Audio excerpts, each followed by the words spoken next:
with Henry Morgan.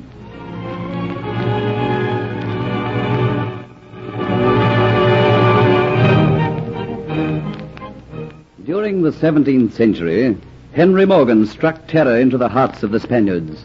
Not a ship of Spain was safe from Morgan's buccaneers. When our story opens, a Spanish ship had just been taken. Tragic news for Don Pietro Pizarro, governor of Cuba, because part of his personal treasure, including the fabulous and priceless Aztec necklet, was amongst the cargo. Pizarro swore that Morgan would be captured, and his daughter Dolores swore to get the necklet back. The renegade Spaniard Diaz, a member of Morgan's crew, also coveted the necklet, and upon reaching Port Royal, incited 2 members of the crew to murder Morgan. That night, in a dark alley, they sprang upon the unsuspecting man, but Morgan was saved by a stranger who was unwilling to tell him anything about himself.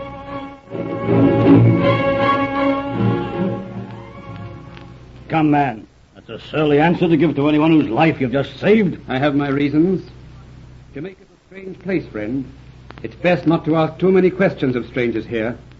Many are the reasons why men are on this accursed island. I can think of many, but you tell me some. Some are here because they're sent. Bonded servants, I think they're called. The term slave applies better. Sent here to rot in the marshes of the island or sweat their hearts out on the cane fields. Others come to forget. So, friend, I think it's best we part. Look, you, I like the sound of your voice. Strange to meet a man of education in this part of Port Royal. I'd like to see your face in the light. I'm a man who likes the dark. I'll ask of you one request. Let me see if I can identify my would-be assassins in the dark. Gladly. So that's what it is. 2 members of my own crew. And why should they seek to kill me? My friend, the greed of man. It seems there are none about me I can trust. Such is the way of the world. Could I trust you, friend? We have agreed to part. I don't need to look far to know the reason of this attack tonight. And I know who was responsible for it, but I can't prove it. I'm looking for a man I can trust implicitly. Come with me. I'd like to talk with you, friend. No. If it's the light you're frightened of, I'll be taking you to a place in which everyone present fears the light. You'll be quite safe there. Where is this place? Heard ye of the Dolphin Tavern? No. Then you're a stranger in these parts. What manner of place is it? Now, my friend, I'll show you that I will. There's but a short walking distance from here. The Dolphin Tavern, den of iniquity, sin and vice, rendezvous and hideout for buccaneer and pirate, and all of it ruled over by Kitty, the buccaneer's belle. Kitty, whose fame had spread into every corner, every lair, every swamp and creek where pirates gathered, from the Keys of Florida to the most remote and unknown island of the Caribbean. For a smile from Kitty, men would steal from their shipmates. For a kiss, they would kill. Every night from dusk to dawn, Kitty serves the drinks and gives her favors.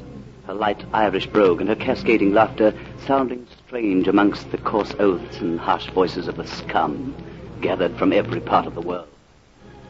Deftly she moves amongst them, skillfully eluding the attentions of an unwelcome arm, sometimes seeing a familiar face which has been absent for some time. Well, if it's not Patch IP. You're back again in Port Royal, and they haven't hanged you yet from the yard arm. Oh, it is right glad I am to see you. There. And a kiss of welcome is planted on a hungry mouth. Then, with agility born of practice, Kitty is out of the place and laughingly on her way. The air hangs heavy in the Dolphin Tavern with stale tobacco smoke, smoking lamps, and spilled liquor. The faces are vague in the haze and half-light. And as Kitty goes towards a room at the back of the tap room, a curtain of an alcove quickly parts, and her wrist is caught in a hand of steel.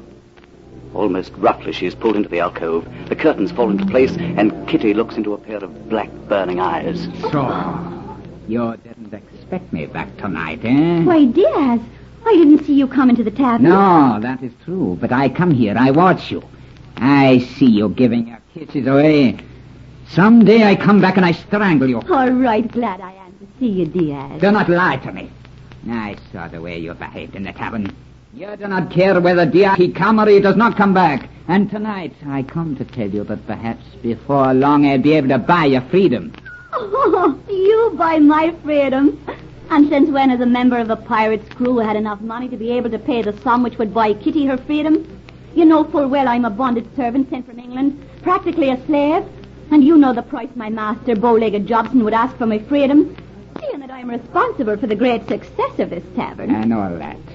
And perhaps tonight I will have the money which you want. Perhaps tomorrow I hang about your lovely white neck rubies, and in your ears I place the finest pearls, on your fingers the heaviest of rubies, bracelets of gold around your wrists. And then you'll be my own woman, eh? I give you a big, fine house, plenty of servants, carriages, houses, eh? Then you'll be mine, eh? You can do all that for me? Yes, man, tell me how. No. That is my secret. The other men, they would like to do it for you. But me, Diaz, I am the man with brains. I will do it. Tomorrow morning, you'll see, I come. I buy your freedom. I take you away, and you'll be mine. Pearls in my ears, fine dresses, a horse, a carriage of my own, rubies and emeralds around my neck. You would do this for me? I will do anything for you. To take you away from here. To know that you are safe from others. Oh, no. No kiss for you until I see your purchase money and the jewels in your hand. Kitty, come back here. Yes, you had best return to the cap room. Your lord and master has come in. It's Captain Henry Morgan himself. Morgan? Yeah. No, it is impossible. Why? Who is it he has with him? He's one I've never seen before. Look at him. Oh, it is so fair. He is so fair. His eyes must be blue and tall and broad of shoulder. Who is he? I do not know. I've never seen him before. What is he doing with Captain Henry? Well, perhaps you'd best go and see. Diaz hardly hears what Kitty says. His face has gone sallow. His heart is pounding in his breast. His plot has gone wrong. Nagging fear is at the back of his brain.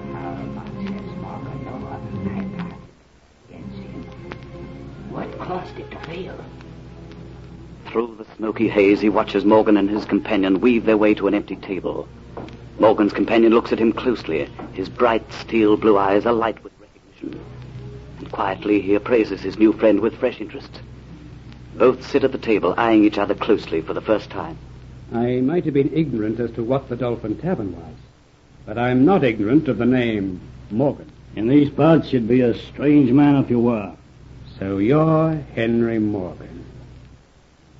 Why did you bring me to this place? I wanted to see if you're the type of man that your voice told me you were. And am I? I have a shipload of cutthroats. Amongst them, my word is law. And yet there's not one of them I can trust. Tonight, 2 of them tried to kill me. Do you know why? How should I know? For the sake of this bauble.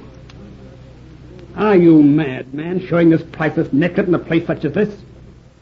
Look how those around you are gazing upon it. Put it away, man. There's not a person here man enough to try and take it from me.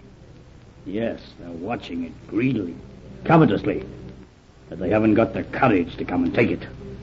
There's only one man in this tavern who's not looking at it with greed and desire, and that's the man I feel I can trust. Who is he? You. That's why I brought the bauble out. I suppose you know its worth? Taken from an Aztec temple. Finest bit of goldsmith work I've ever seen. Delicate, like lace, set with the purest gems. Yes, I know its value. You couldn't buy it with money. Then you are the man to be trusted. I care not for your past. I'm only interested in your future. Would you like to sail with me, young man? You can't remain hidden on this island, you know.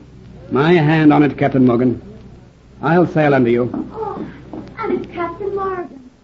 Oh, it's not often, Captain Morgan, that you honor us with your presence at the Dolphin Tavern. Look, I'd come more often if I could be sure of getting service from your fair. Oh, it's a flattery of thee, Captain Harry.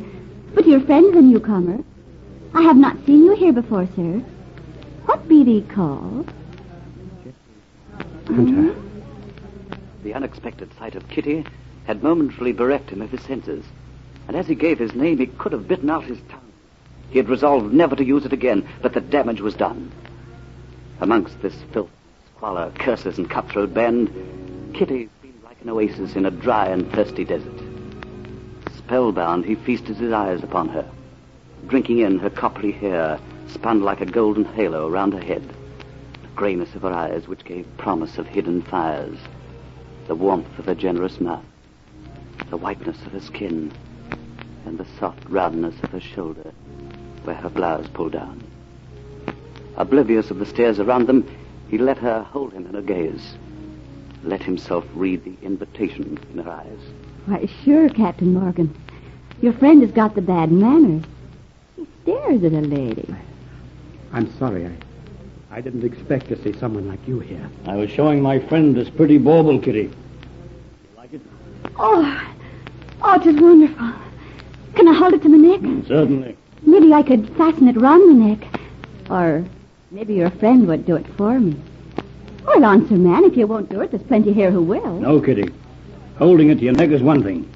Fastening it on is another. Oh, I would so like to have it. Oh, it is the loveliest thing I've ever seen. A woman would do anything for a thing like that, Captain Morgan. Mayhap. But this necklace is to be put to other purposes. So I'll thank you for it, Kitty. Oh, I hate to give it back. Thank you. Now, Mr. Hunter, I think our business here is complete. Will you come back, Mr. Hunter, and see us some other time? I don't know. That depends. Come, Hunter. Time I was off. Good night, Kitty. Good night, Captain Morgan.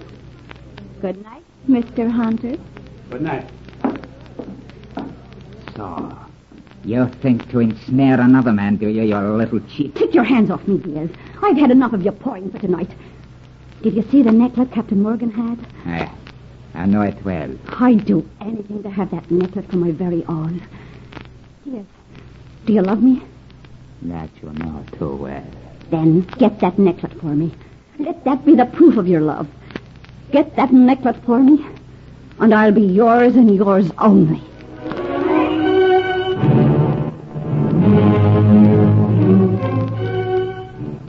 A necklet, fashioned centuries before by hands long dead, changes the destinies of these people. Listen for the next episode of Afloat with Henry Morgan.